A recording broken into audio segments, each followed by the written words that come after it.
Hey guys, this is Abhishek from GadgetsToUse.com, and today we are going to do the full review of Asus Zenfone Max, which I have with me. I have been using this phone for approximately a week and I'm now ready with my full review. In this review, I'm going to talk about all things which may matter to you, including the camera, battery, the overall form factor of the phone, what all build quality it has, and whether this phone is worth 10,000 rupees. You can buy this phone from Flipkart, and this one has got a pretty huge battery, which is one of the major highlight of this phone, which is 5000 mAh. So this battery with this phone, how much performance it is going to give you, we will tell you all that in this video. First thing I'm going to talk about is the build quality design. Considering the price of this phone, they have given a very nice build quality on Asus Zenfone Max, which has got a leather-like finishing on the back side. Again, it is plastic, but it feels nice and it has a slight amount of texture to it as well, so that it will give you a very nice grip when you hold this phone in hand. Apart from that, the edges look like metal, although they are plastic as well. The overall build quality in the phone is good for the price. It is not great for the price, but the overall form factor of the phone is again good as well.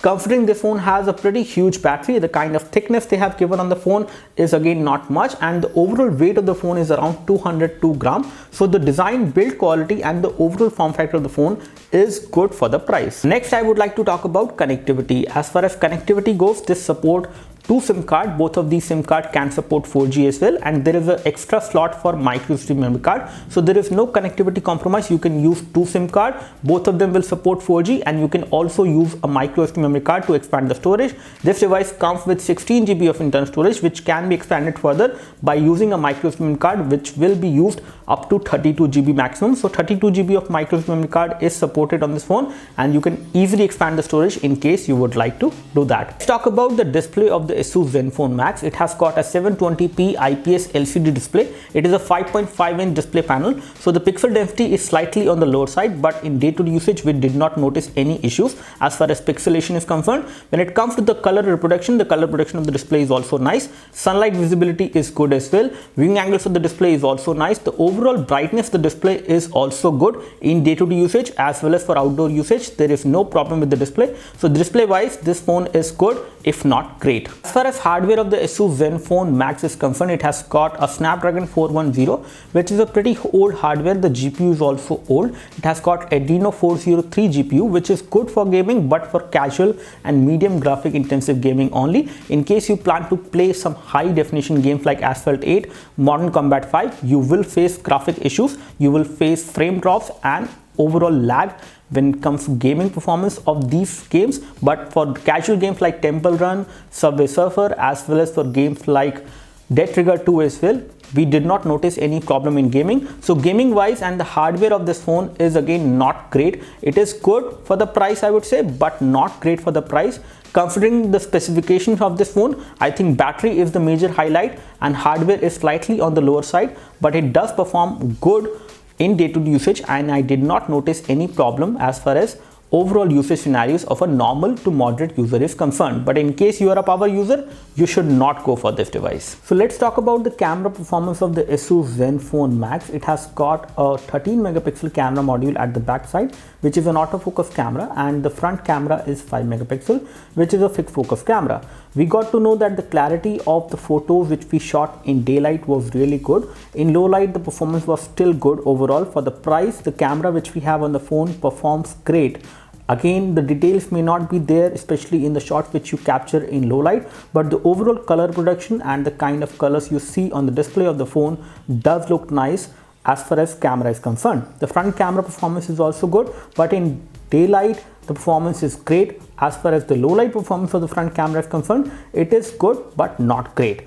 Moving on to the gaming performance of the Asus Zenfone Max, it has got great performance, but in terms of gaming, it is not a great phone. It is a good phone for gaming, but not great phone for gaming. Talking about hardware, it has got a 1.2 GHz quad-core CPU, Snapdragon 410, which is fairly old as far as hardware is concerned, as compared to what all you are getting on other phones in competition. Talking about the GPU, it has got Adreno 306 GPU, which is again good for gaming. So you can play casual games like Subway Surfer, Temple Run 2 as well. You can also play medium graphic intensive games like Dead Trigger 2. We did not notice any issues while playing those games.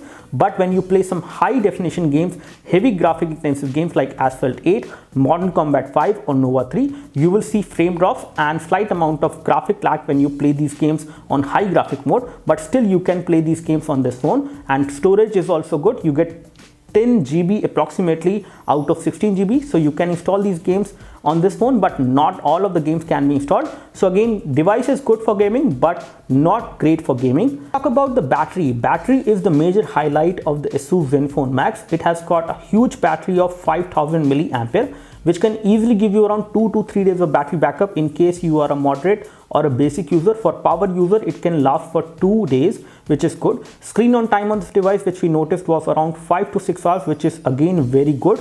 The overall gaming performance and the battery drop with that is also very impressive. When we played a game for approximately 20 minutes, the battery drop was around 2% only, which is definitely one of the best I have seen so far as our gaming test is concerned. So the overall battery performance of the Asus Zenfone Max is very good, and moreover, you can use this phone as a power bank as well. So in case you have another phone, with the help of the OTG cable, you can charge other phones from the Asus Zenfone Max on the go. So it is not only a phone but a power bank which you can carry around with you with the form factor which you definitely will like. Now before I conclude my review, I would like to mention the cons of the Asus Zenfone Max. The one con which I have noticed on this device for the price at which it is coming as compared to the other competitor phones is there is no fingerprint sensor on this phone. So there is no fingerprint sensor on the Asus Zenfone Max compared to some other competitors out there like CoolPad Note 3, which comes with fingerprint sensor, and CoolPad Note 3 Lite as well, which is also coming with fingerprint sensor. And both of these devices are much lesser in terms of the price,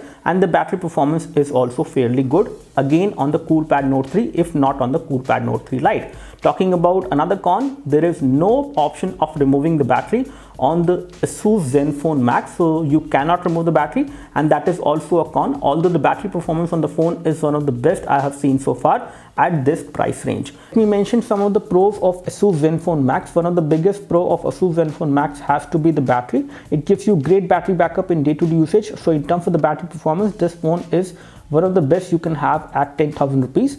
Now second pro of this device has to be the build quality. They have given a very good build quality phone considering the price at which it is coming, and it has got a great form factor as well. The phone does not feel very heavy considering it has got a big battery. The weight of the phone is fairly nice, around 202 grams, which is again good for a device like this. Another good thing of this device has to be the value for money. You're getting a great value for money on the Asus Zenfone Max considering the price, the performance, and the kind of battery performance you're getting on this phone. So overall, these are the 3 pros of Asus Zenfone Max, which does make it a good value for money.